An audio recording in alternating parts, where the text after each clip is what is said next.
Assalamualaikum warahmatullahi wabarakatuh. Perkenalkan, nama saya Firmansyah, NIM saya 1041654, dengan dosen pembimbing Ibu Dr. Wanita Subadra Abioso, IRMT.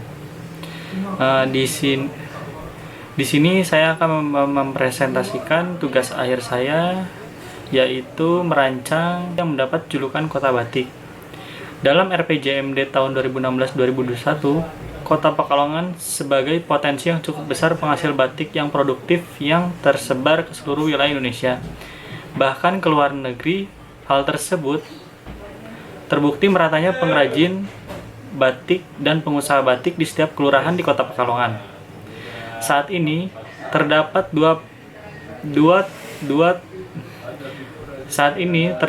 dua pengakuan dunia terhadap budaya Kota Pekalongan, yaitu pengakuan UNESCO atas pelestarian budaya batik serta pengakuan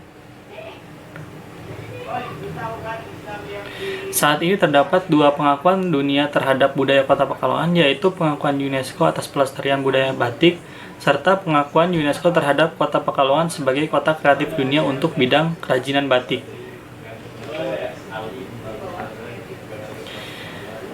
Untuk lokasi site berada di Jalan Dr. Sutomo Gambir, Kecamatan Pekalongan Timur, Kota Pekalongan, Jawa Tengah. Untuk luasan site 1,5 hektar atau 15.000 meter persegi dengan KDB 50%, KLB 0,2, KDH 10%, dan investornya pemerintah Kota Pekalongan yang bersumber pada RT RW Kota Pekalongan tahun 2009-2029.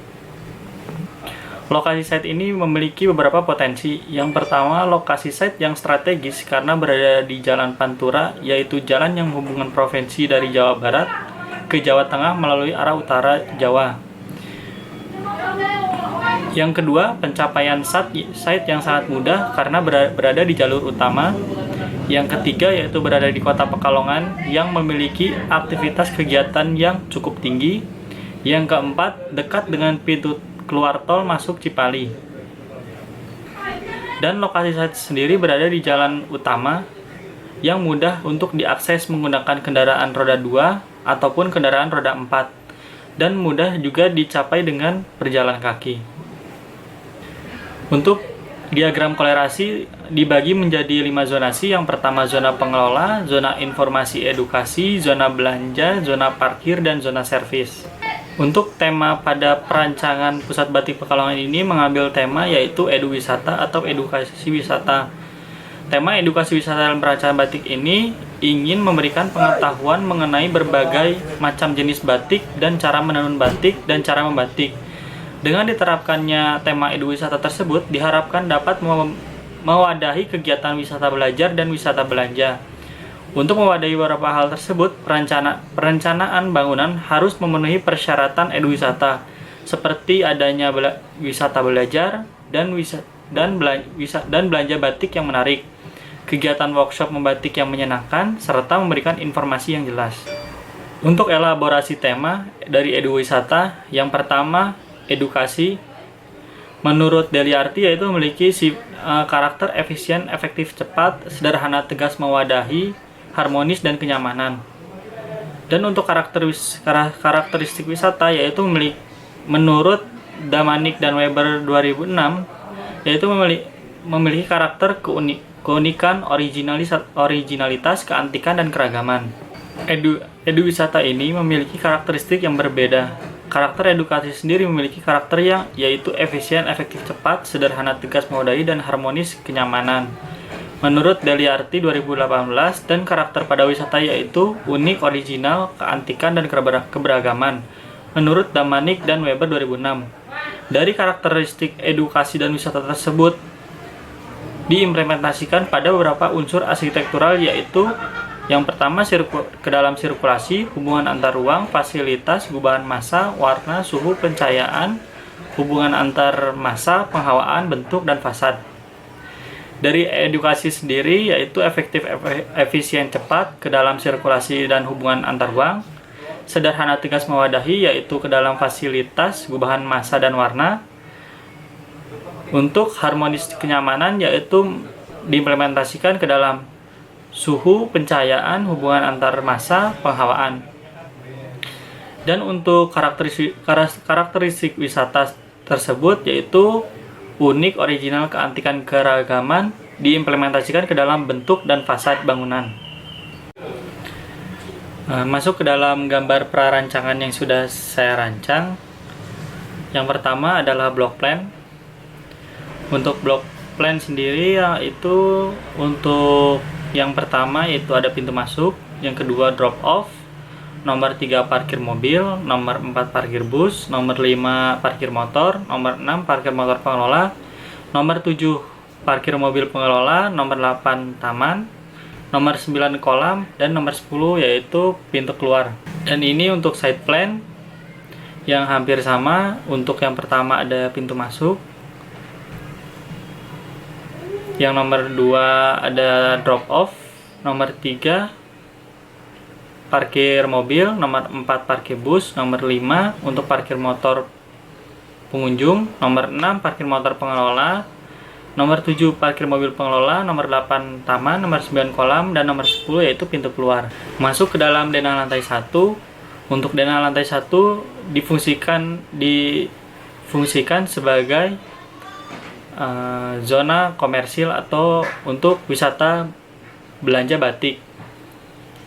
Untuk denah lantai 1 sendiri yaitu terdapat lobby, lalu retail batik, kafe, ruang pengelola, musola, dan loading dock.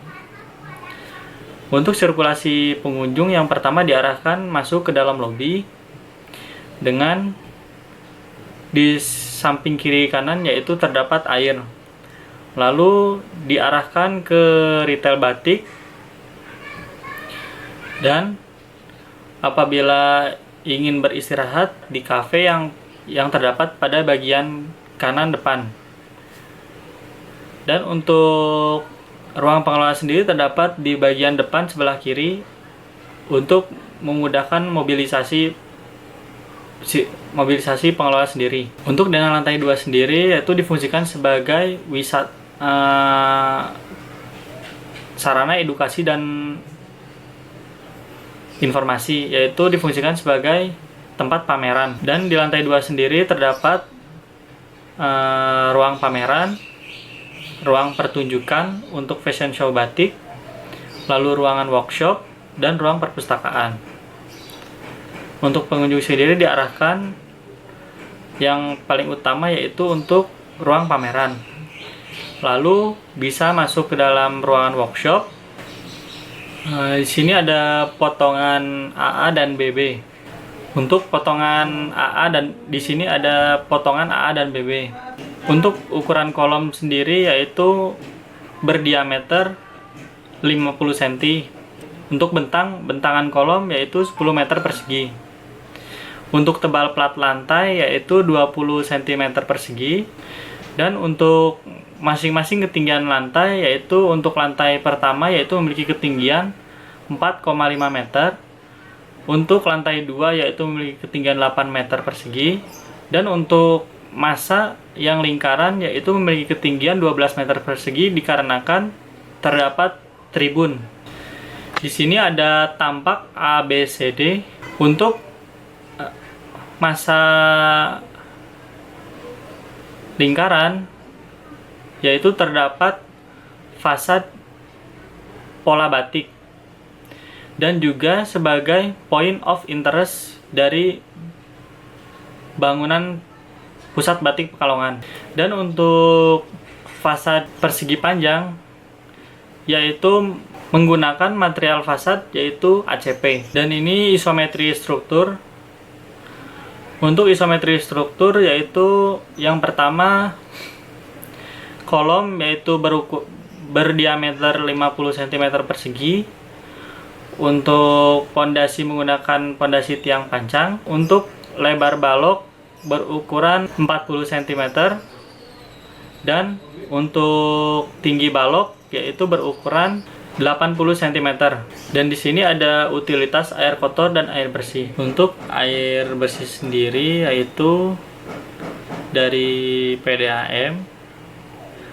lalu disalurkan ke GWT atau groundwater tank. Dan untuk air kotor sendiri yaitu langsung disalurkan ke dalam penampungan air kotor. Dan di sini ada eksterior dan interior pada pusat batik Pekalongan. Yang bagian kanan yaitu suasana interior pada lantai 1, yaitu yang difungsikan sebagai area belanja batik. Dan untuk interior sebelah kiri yaitu berada di lantai 2, yaitu yang difungsikan sebagai ruang pameran. Dan di sini ada suasana eksterior. Untuk yang sebelah kanan yaitu eksterior pada bagian depan, dan yang untuk sebelah kiri yaitu untuk eksterior yang pada bagian belakang bangunan. Dan untuk yang terakhir yaitu di sini saya akan menampilkan 3D animasi yang telah saya buat untuk perancangan Pusat Batik Pekalongan. Cukup sekian presentasi dari saya. Mohon maaf bila ada kekurangan. Wassalamualaikum warahmatullahi wabarakatuh.